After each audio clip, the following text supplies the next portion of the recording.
Yung mga nababas kay Kalinga Prab. Mga nababas po kay Kalinga para nyo na rin ako binayas. Ako pong magiging, ako pong magiging kaaway nyo.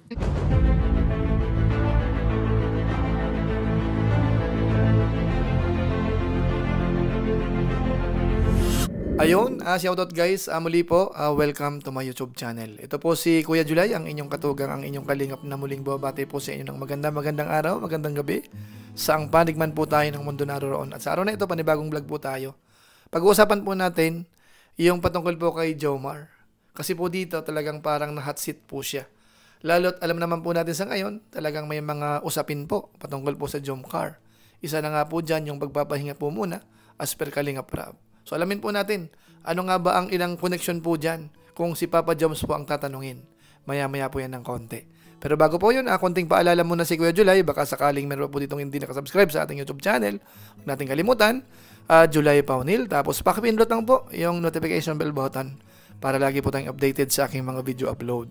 Tapos yung ating Facebook page po, Julay Paunil 2.0, pwede naman po nating i-follow at saka i-like yung mga upload po natin. So maraming salamat po at huwag natin kalimutan sina Kuya Bal Santos Matubang, Kalinga Prab, suportahan po natin. At kung okay lang po, isama po natin yung mga Lingap partners na kasama po ni na Kuya Bal, yung iba naman mga nagcha-charity, at yung iba naman po ay gumagawa ng magagandang reaction videos. So maraming salamat po sa inyong lahat. Ngayon tuloy na po tayo. Pag-usapan na po natin itong patungkol po kay Papa Joms na kung saan po dito masasabi natin parang na-hot seat po siya.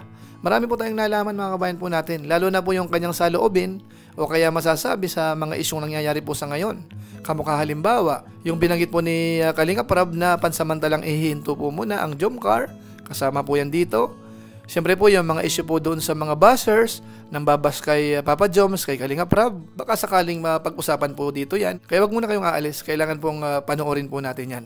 So sa pagkakataon pong ito, umpisan po muna natin yung parang dahilan ho. Paano nga ba si Kalingap Jomar napunta sa Kalingap o kaya nagkaroon po siya ng mga pag-charity o kaya charity content. Ito panoorin po natin. Ano ang naging inspiration mo? Bakit pumasok ka sa mundo ng pag-charity? Thank you very much po, teacher. And grabe, napakagandang tanong po niyan. Actually po, nabagay ko po yung dati po sa aking pong ribbon cutting po.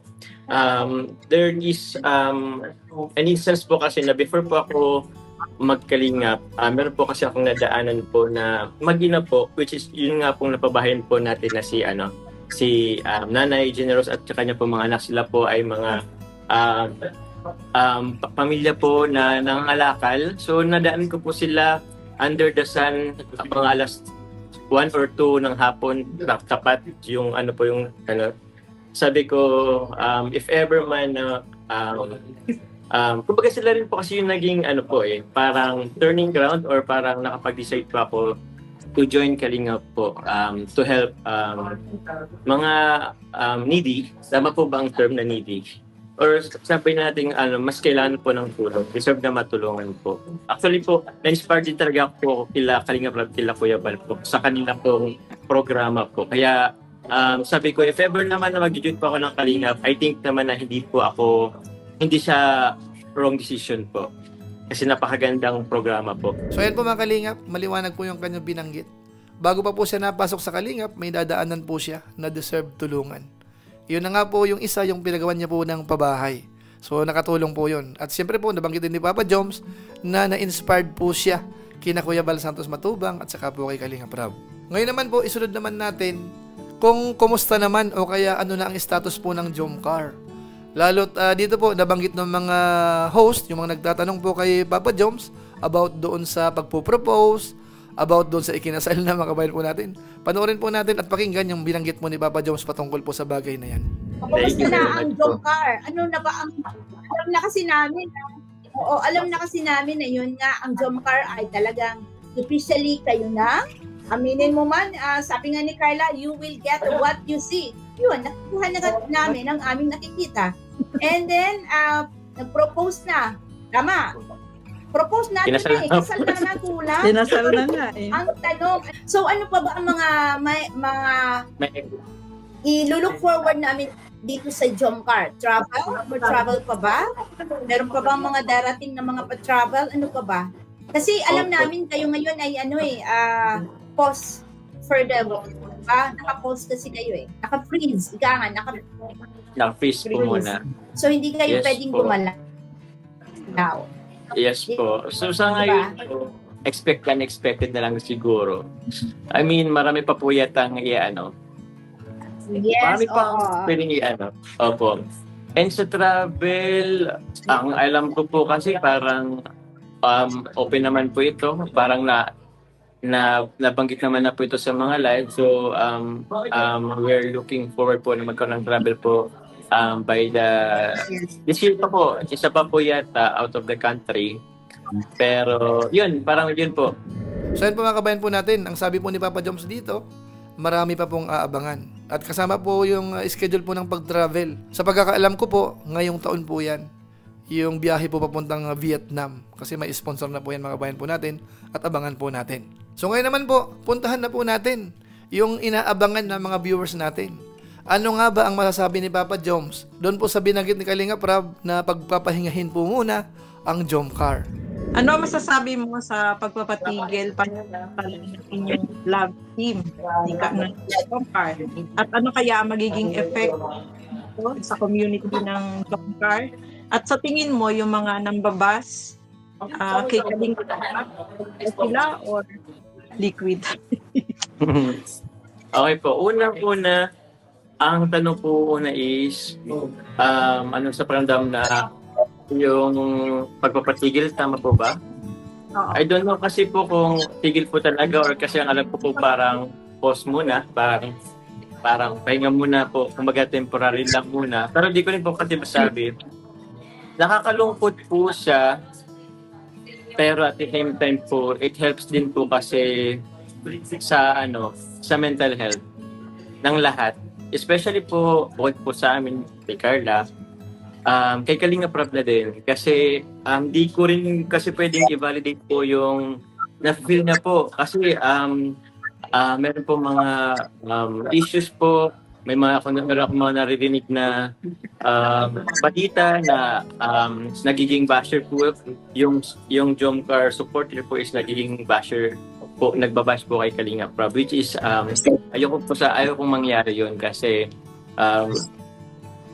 syempre po sila Kalinga Prab po yan, sila Kuya Val, yan po talaga yung pinakang pundasyon ng Kalinga. So nakalungkot po yun na sa aming mga supporter po ay parang binabash po yung aming pong leader, parang ganun po yan. So yun po, nakalungkot pero ganun po talaga.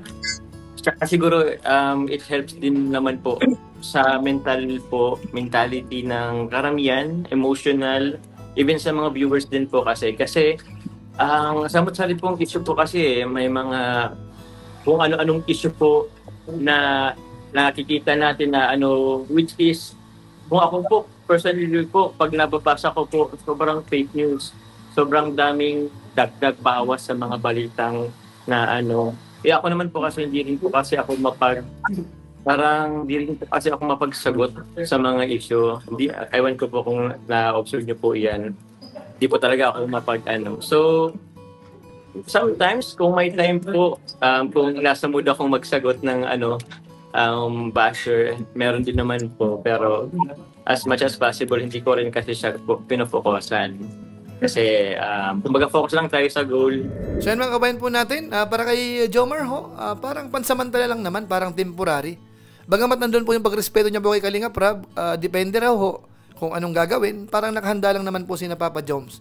Pero sa pakiramdam niya po, marami pa pong aabangan, matutuloy pa yan mga kabayan po natin.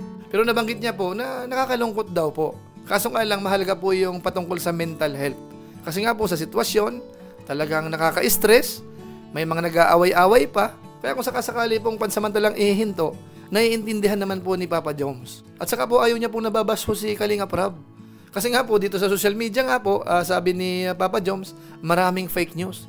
Siguro ang tinutukoy niya yung mga paratang din sa kanya, mga isyong nangyayari. Para kay Papa Joms po ay mga fake news po yan. So ngayon po ituloy natin, parang follow-up question po regarding po dun sa pambabas po kay Kalinga Prab. Yung mga nambabas kay Kalinga Prab, ano yung Yan, masasabi gandang Emmy. Yung mga nambabas kay Kalinga Prab. Ito lang po masasabi ko. Sa mga nambabas po kay Kalingap para nyo na rin ako binayas, ako pong magiging kaaway nyo. Kasi hindi po deserve ni Kalingap Rab ni Kuya Val ng ganung bashing. Hindi naman po nila nakikita 24 hours. Grabe. I mean, hindi sila sorry. So yun po mga Kalingap, talagang hindi niya po gusto yung mga nambabas ko kay Kalingap Rab. Sabi niya nga po, yung nambabas kay Kalingap Rab, parang siya na rin po yung binabas. Sana ho, maintindihan ito ng lahat, kung sakasakaling may mga Jomcar supporters. Ito po, maliwanag na sinasabi ni Papa Joms, huwag tayong mambabas ko kina Kalingap Rab. Kasi kapag ginawa natin yon, parang binabas na rin po natin si Papa Joms. So maganda po ang mga sinasabi po ni Papa Joms po. So ngayon naman po, ituloy-uli natin. Kasi doon po sa isang tanong kanina, parang hindi masyadong nasagot. Baka sakali po dito, yung about po sa proposal. Totoo nga raw ba? Kasi kami kinikilig nung ikaw nag-propose sa aming Bibi Carla. Kasi, syempre, Lahat si Tiyata we ako. love you po. Opo. So, nung propose ka kay Carla, grabe yung tuwa na. Pero sabi ko, hindi legit to. Ano po ba talaga ang totoo? Ang totoo po ay Totoo po ba sa yun? darating na malalaman niyo po sa pagtakdang panahon po mga Kalingap. Nako, tama. Darating na panahon. Ibitin muna natin sila. Bibitinin. Tama. Grabe naman kung lahat po Ayun. yun masasagot po ngayong gabi. Bibitin ko po muna Bitin kayo. muna. Hindi po itinuloy po ni Papa Joms. Dahil kailangan abangan po yon. Kasi raw po kung sasabihin na, ay wala nang aabangan. Kaya pabitin daw po muna siya sa bagay na yan. Although para sa akin ho, napanood po natin yon. Nagawan ko yan ng reaction video yon. Yung proposal ho, para sa akin, totoo yon. Pero yung kasal ho, hindi, part ng vlog po yon. Pero dun sa proposal, naniniwala ho tayo na totoo yun, mga kabayan po natin. At magdidepende na lang po yan sa mga darating na panahon din. Isasaysay din po yan ng panahon. Huwag niyo pong kakalimutan yan. So ngayon naman po, puntaan natin yung tanong naman po ni Kuya Noli. Yung about naman po sa future, kumbaga 5 years from now, ano nga ba ang naiisip ni Joms na sitwasyon? Ito, panoorin natin. Sa standing ngayon ng karir mo, at saka ng standing ninyo ni Carla sa social media, ano ang plano, bro? 3 to 5 years from now, paano mo nakikita kayong dalawa? Kami dalawa. Oo. O kayong dalawa lang ba? O meron bang ano ba sa Kalingap? Ano ba nakikita mo, bro? Sa akin po, ako naman po, parang magandang picture din naman po. Though ayoko lang pong manguna pa sa mga mangyayari. Ayoko po masyadong isipin muna, pero we're looking forward po na may magandang tawag niyan, may magandang picture na 3 to 5 years.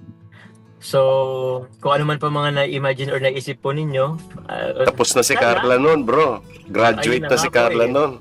Yun na nga po 3 to 4 years. So, mga ganun po. Looking forward po na mangyari man kung ano pong na-imagine nyo po. Although, ayoko rin kasi talagang parang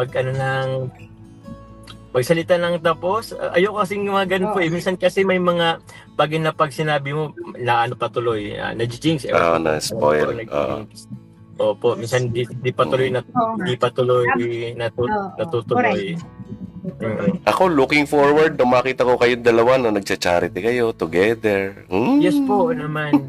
I hope nasa tawag na, nasa pamilya pa kami ng Kalingap. Para bang So yan po ang pahayag po ni Papa Joms. Ayaw niya pong sabihin mismo. Kasi daw minsan kapag sinabi, lalong nauudlot ang dating. So para dito po, nag-iingat po si Papa Joms. Kasi kung sasabihin niya po ang isang bagay, tapos hindi mangyari, baka ikasira pa po. So ang dating po dito, kailangang abangan. Mga sorpresa dapat ang mangyayari. Yung patungkol po sa dalawa. Kay Jomar at saka po kay Carla. Pero meron po isang binanggit na napakaganda po. Na sana daw po ay under Kalingap pa rin po sila. So the best yun, mga kabayan po natin. Talagang loyal nga po itong si Jomar sa Team Kalingap. Ngayon naman po, punta natin yung isa pa pong tanong ng mga host. Bagamat related po ito dun sa una, pero ang tanong po dito, kung affected daw ba si Jomar sa mga bashing?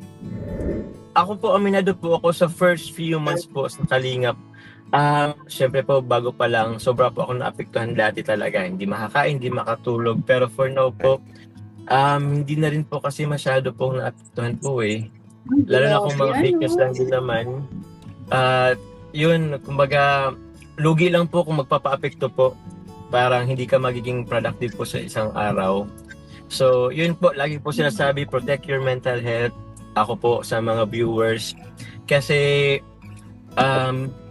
yun naman kasi ang dapat. Although, alam naman po kasi natin, yung iba po is parang sobrang invested po emotionally, yung mga feelings, sobrang invested po. Pero what if may mga what if hindi ma-exceed yung expectation mo, di ba po? So, pag hindi na-exceed yung expectation mo, mas sobra ka masasaktan. Oo. Yung sakit na yun, possible po magkaroon ng effect sa'yo sa health nyo po. So yan mga kabayan po natin, maliwanag po. Dati raw ho talaga, apektado po si Papa Joms. Kaso nga lang po sa ngayon, hindi na ho masyado. Lalo na po napatunayan niya na yung pinaparatang, yung pambabas ho ay mga fake news mga kabayan po natin. So ngayon naman po, last na ho siguro, yung patungkol naman po sa pagsuporta niya po sa Team Kalingap.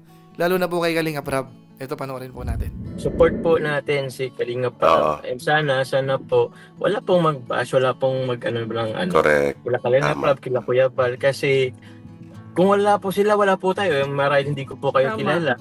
O ito po mga kausap natin sa comment section, hindi po tayo nagkakausap. So, sana respetuhin po natin yung pinakang foundation or pinakang leader po or founder po ng Kalingap. So, yun lang po sana gusto ko mangyari. Natin lahat po, for sure po. So, ayun mga kabayan po natin, talagang full support po talaga si Papa Joms kay Kalingap Rab. At sana raw po, walang bashing. Hindi ko lang po sigurado kung naisip ni Papa Joms yung nambas ho kay Kalingap Rab doon sa convo na yon, mga kabayan po natin, doon sa isang GC. Pero ang sinasabi po dito ni Papa Joms, ayaw niya po na nababas ho si Kalingap Rab. Dahil kung wala daw po sila, wala rin po tayo dito, kahit po sina Papa Joms. Yan po ang kainaman po kay Kalingap Jomar. Talagang tinatanaw niya pong utang na loob yun. Hindi yun basta-basta na lang nabubura. Kumbaga kahit sikat na po siya, pwedeng magsarili na, pero para sa kanya ho, wala tayo kung hindi dahil sa kanila. So magandang sinyalis po yan mga kabayan po natin. Talagang kahanga-hanga po si Kalingap Jomar ho. Kahit ho yung mga host, yung mga taga-Karaba, talagang humanga po kay Kalingap Jomar. At saka po yung mga viewers, yung mga nanonood, yung mga nagko-comment. Kasi marami po yan. Mahigit 3,500 po yung live viewers po dyan nung si Papa Jomso ang umakyat. At isa pa nga pala, idagdag ko po, si Papa Jomso ay umakyat agad po dito sa invitasyon po ng Karaba. So makita ho natin, nagulat nga ako na si Papa Joms pala ang nakasalang. So maraming salamat po. So yan po ang ating mixing reaction video po. Doon po sa pag-hot seat kay Kalingap Jomar ng mga taga-Karaba. So sana ho, may mga nasagot po doon sa mga katanungan po natin, lalo na po yung related po sa nangyayari po sa Jomcar, mga kabayan po natin. So maraming salamat po sa inyo. Yun lang po muna siguro ang ating mixing reaction video po patungkol po sa bagay na yan. At kung nyo po itong nagustuhan, pwede po nating i-share. So maraming salamat po. So muli, ito po si Kuya July, ang inyong katugang, ang inyong kalingap na pansamantalang nagpapaalam po muna. Kita-kita ulit tayo sa mga sunod ko pang vlog. Maraming salamat sa inyong walang samang pagsuporta po sa ating YouTube channel. Pagpalain nawa kayo ng Diyos, mabuhay tayong lahat. God bless. Bye-bye!